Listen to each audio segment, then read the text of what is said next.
Next up is a sexy Sneezewood Lanny. Got a lot of grain in this knife. That's his Lanny blade, Tony Bow's pattern Lanny. It also has filework. It also has liners and spacers. You see the red below the bolster. You'll also see it below the liner, the spacer. Excuse me, I can't talk this morning. Fluted bolsters.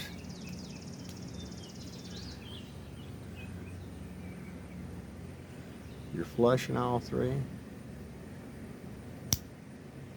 just like it should be, guys. Just like it should be.